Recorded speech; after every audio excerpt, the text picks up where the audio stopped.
Why is fat acceptance considered positive? It's not on par with those other things but has evolved from a simple, "don't be an asshole." We all have struggles to being exploited by a vocal minority, i.e., it's a protected lifestyle and any criticism means you're fatphobic. Like with many different things, it's another divisive issue social media exploits and amplifies to be something greater than it actually is. When I was in middle school, the only form of exercise that I did was with diving off boards. One time I was practicing on the trampoline and one of my coaches commented how I had too much chubbiness as I was bouncing. I promptly quit doing exercise for about 6 years. Commenting on people's weight is not helpful.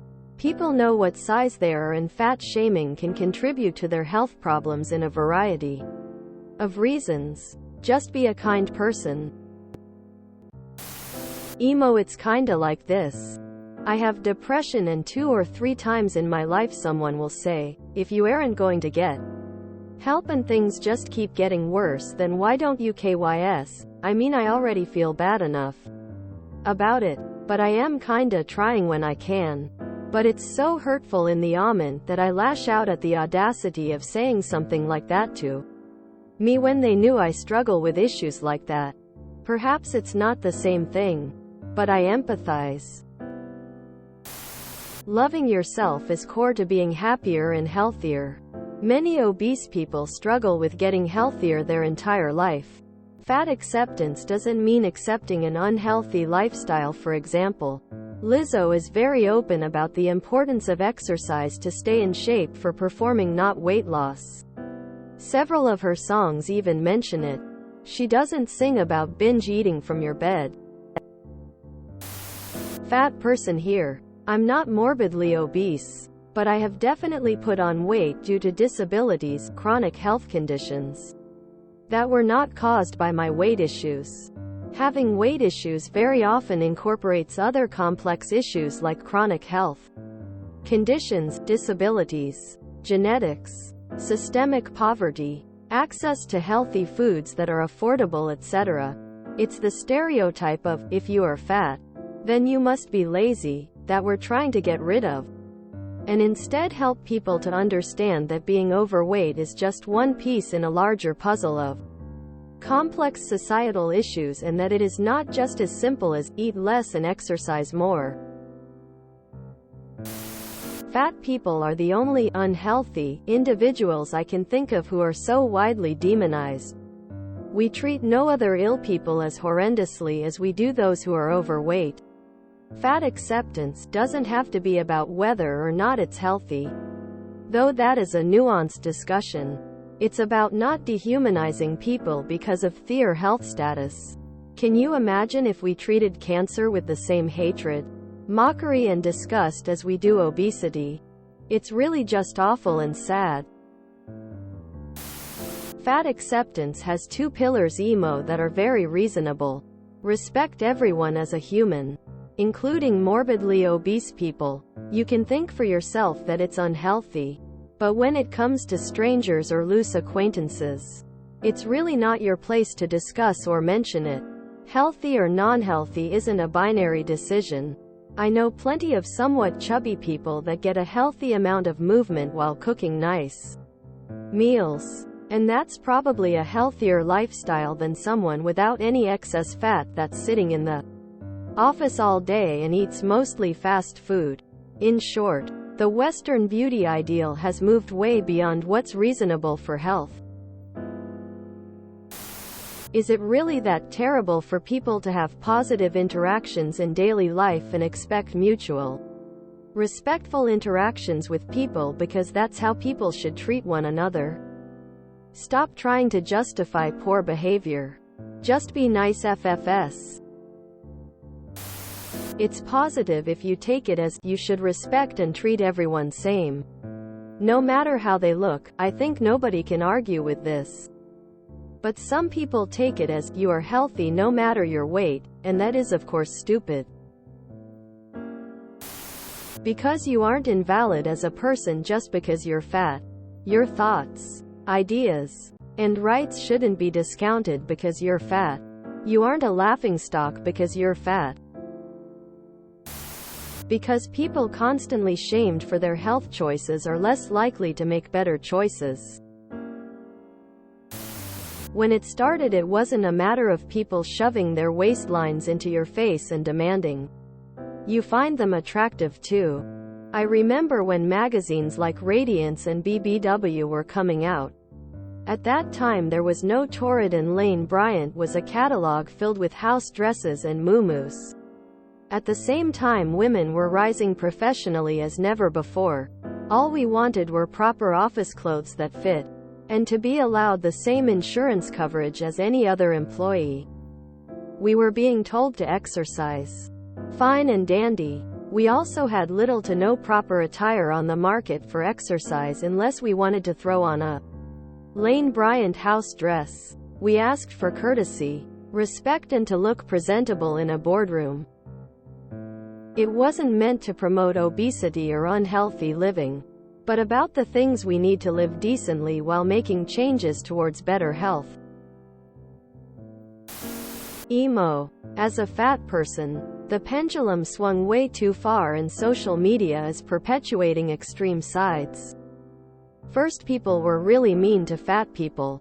Some people obviously still are, but we're talking about fast acceptance here.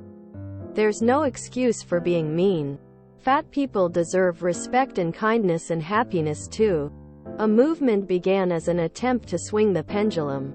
Part of this movement swung a little bit too far to compensate for those who didn't swing far enough. We have people on one side who are mean to fat people still, and on another side who are promoting objective unhealthiness because it gets more likes and attention. The internet shows us the extreme side, but there are lots of us in the middle who just have plain old respect for others. To be clear, I'm supportive of loving yourself and your body no matter what. It isn't always easy as a fat person, and I'll be the first to admit it.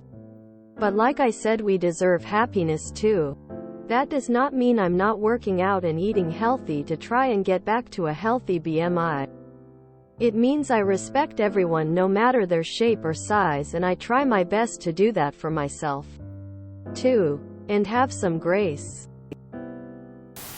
Many years ago, I worked at a place that had a female engineer who was exceptionally overweight. Every day she ate the same thing: a small salad and a Diet Coke. At a Christmas party once, she brought her mother, who she lived with, to the party. Her mother was slimmish and a very nice woman, and at some point we started talking. Turns out her daughter had a thyroid condition which caused her to gain weight despite barely eating anything at all. My wife was on a medication called Lyrica. One of the more significant side effects is weight gain. She put on 40 pounds in just under a year despite us eating rather healthy diets. My grandmother barely ate at all, but because she developed diabetes after battling breast cancer, she had a very difficult time losing weight. What I am trying to say is not everyone who is overweight is so because of a poor diet. Many are overweight because of medical conditions that prevent them from maintaining a healthy weight. So stop being a jerk and try and find out people's stories before judging them. Or maybe someone will find out about your vices and announce to the world how you are supposed to live. I think it's more accept the person for who they are, not how they look. You do know what a person has gone through or why they gained extra weight. Was it medical? Was it due to overeating or not knowing how to cook? Is due to how they were raised, and there's probably more reasons. You don't know their story, but I will tell you mine. I am 300 pounds, and yes, I know I'm fat.